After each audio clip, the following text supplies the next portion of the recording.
Roommate का काला जादू। नवीन कुमार उन दिनों हॉस्टल में रहता था। एक शाम के 6 बज रहे थे और उसे बताया गया था कि उसका नया रूममेट आने वाला है। तभी दरवाजे पर खटखटाहट हुई। नवीन ने अपने फोन को साइड में रखा और दरवाजा खोलने के लिए उठा। दरवाजे के सामने एक लड़का खड़ा था जिसके हाथों में 2 बड़े बैग्स थे। उसे देखते ही नवीन समझ गया कि यही उसका नया रूममेट है। नवीन ने मुस्कुराते हुए कहा, हाय, मैं नवीन हूं, अंदर आ जाओ। पर लड़के ने कुछ नहीं कहा। वह चुपचाप कमरे में आकर पूरे कमरे का मुआयना करने लगा। नवीन ने फिर कहा, काफी छोटा कमरा है ना? लड़के ने इस बार भी कोई जवाब नहीं दिया और अपने बैग्स को दीवार के पास रख दिया। नवीन को यह बात थोड़ी अजीब लगी और उसने चुप रहना ही बेहतर समझा। लड़का कभी अपने बैग्स को देखता था तो कभी सामने की खिड़की को, मानो किसी को ढूंढ रहा हो। नवीन को उस लड़के की हरकतें कुछ अजीब तो लगी, पर जब उसने उसे गौर से देखा तो वह और भी ज्यादा विचित्र लगा। उसके चेहरे पर कोई भाव नहीं थे और उसकी आंखें बाहर की ओर निकली हुई थी। नवीन के मन में आया, शायद यह लड़का नशेड़ी है, और उसने उससे बात न करने का फैसला किया। थोड़ी देर बाद लड़का खिड़की की ओर देखते हुए मुस्कुराने लगा, क्योंकि खिड़की के बाहर एक कौवा आकर बैठ गया था। अब नवीन को पक्का यकीन हो गया कि लड़के का व्यवहार असामान्य है। कुछ देर बाद लड़का अपने बेड पर जाकर सो गया और नवीन अपने नसीब को कोसता रहा कि उसे ऐसा अजीब रूममेट मिला है। रात को जब नवीन सो रहा था तो अचानक उसे कौवों की आवाजें सुनाई देने लगी। धीरे धीरे वह आवाजें इतनी तेज हो गई कि उसकी नींद खुल गई। पहले तो उसने सोचा कि यह कोई बुरा सपना है, लेकिन आवाजें असल में सुनाई दे रही थी। उसने देखा कि खिड़की के बाहर घना अंधेरा था और कौवे दिखाई नहीं दे रहे थे। तभी एकदम से आवाजें बंद हो गई। नवीन ने अपने रूममेट की तरफ देखा तो बेड खाली था और कमरे का दरवाजा हल्का सा खुला हुआ था। नवीन के मन में सवाल उठने लगे कि लड़का इतनी रात को कहां चला गया होगा। तभी दरवाजे के पास हलचल हुई और लड़का कमरे में वापस आ गया। वह आते ही नवीन को घूरने लगा, जैसे किसी बात से नाराज हो। नवीन ने उसे नजरअंदाज किया और बिस्तर में दूसरी ओर करवट लेकर सोने का नाटक किया। वह समझ गया कि लड़के में कुछ तो अजीब है और उसने उससे दूरी बनाकर रखने का फैसला किया। अगली सुबह नवीन की नींद फिर कौवों की आवाज से खुली। उसने पलटकर देखा तो लड़का कमरे के बीचों बीच खड़ा होकर खिड़की की ओर देख रहा था। खिड़की के बाहर ढेर सारे कौवे बैठे हुए थे। यह देखकर नवीन को बहुत अजीब लगा। उसने फिर से लड़के की ओर देखा जो अपने बैग्स को घूर रहा था। नवीन को डर तो लगने लगा था, लेकिन उसने उसे नजरअंदाज करना ही बेहतर समझा।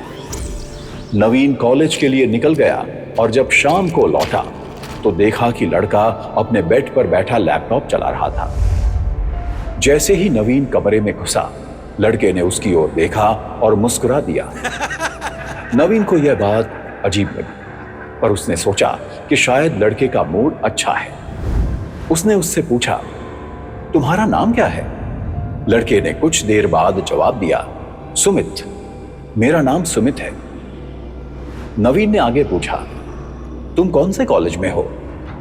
लेकिन सुमित ने कोई जवाब नहीं दिया और बस उसे घूरता रहा। नवीन ने भी ज्यादा बात न करने का फैसला किया और अपने बेड पर जाकर लेट गया। उस रात उनके बीच कोई और बात नहीं हुई। लेकिन देर रात जब नवीन की नींद खुली तो उसने देखा कि सुमित अपने बेड पर बैठा उसे घूर रहा था। यह देखकर नवीन का दिल तेजी से धड़कने लगा। उसने अपनी आंखें बंद कर ली और सोने का नाटक करने लगा। कुछ देर बाद जब उसने दोबारा आंखें खोली तो सुमित अपने बेड से उठकर खड़ा हो गया था और अब भी उसे घूर रहा था। नवीन अब बहुत डरने लगा था, लेकिन उसने अपनी आंखें बंद रखी। तभी उसके कानों के पास सुमित की आवाज आई, सुनो, सुन रहे हो ना? मुझे पता है तुम जाग रहे हो। नवीन के दिल की धड़कनें तेज हो गई। वह जानता था कि अगर उसने अपनी आंखें खोली तो शायद सुमित उसे मार डालेगा। वह वैसे ही सोने का नाटक करता रहा। सुमित अब कुछ नहीं बोला, लेकिन नवीन को लगा कि वह उसके आसपास ही खड़ा है। कुछ देर बाद कमरे में एकदम सन्नाटा हो गया। नवीन ने हिम्मत करके अपनी आंखें खोली और देखा कि सुमित का बेड खाली है और दरवाजा थोड़ा खुला हुआ है। उसने अनुमान लगाया कि सुमित फिर कहीं बाहर गया है, पर वह खुद उठने की हिम्मत नहीं कर पाया। वह फिर से सो गया।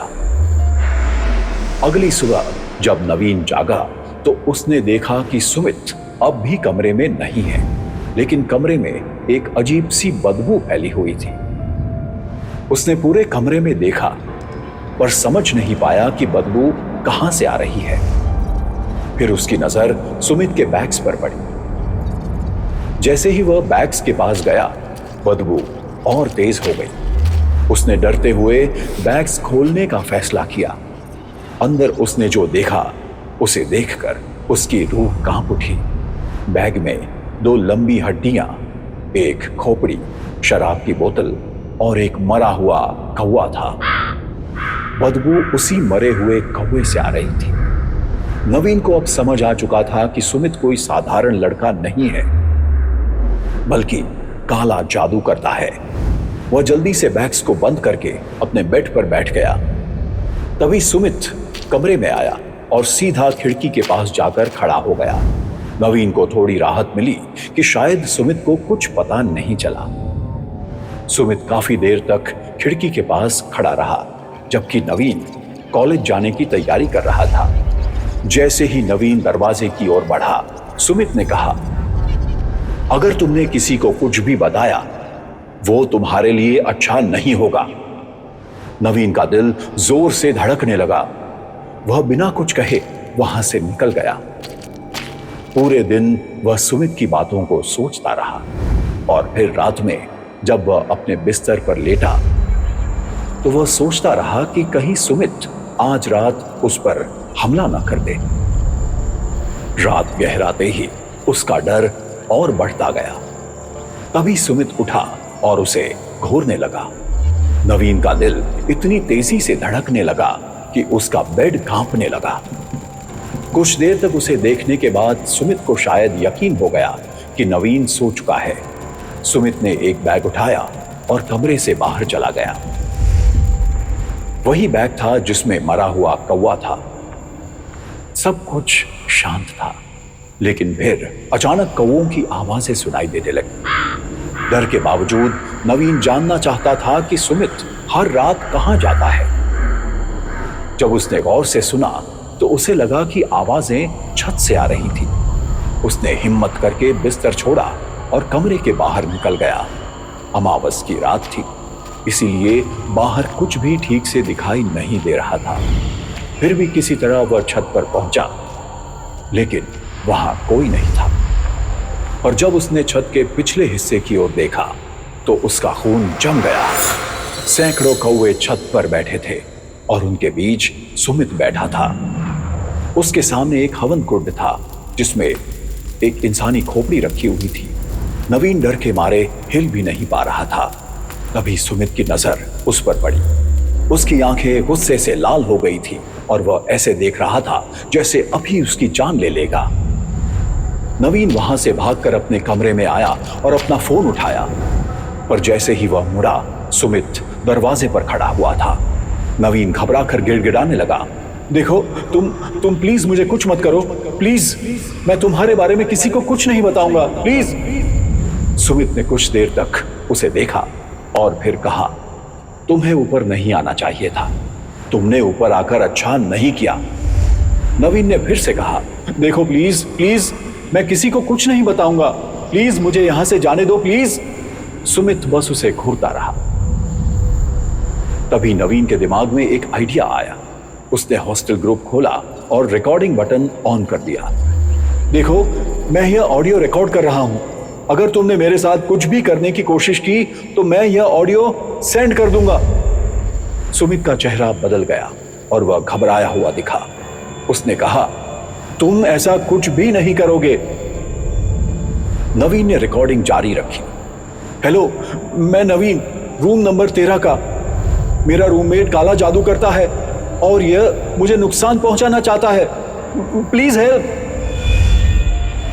जैसे ही नवीन ने रिकॉर्डिंग सेंड की, सुमित ने अचानक अंधेरा कर दिया।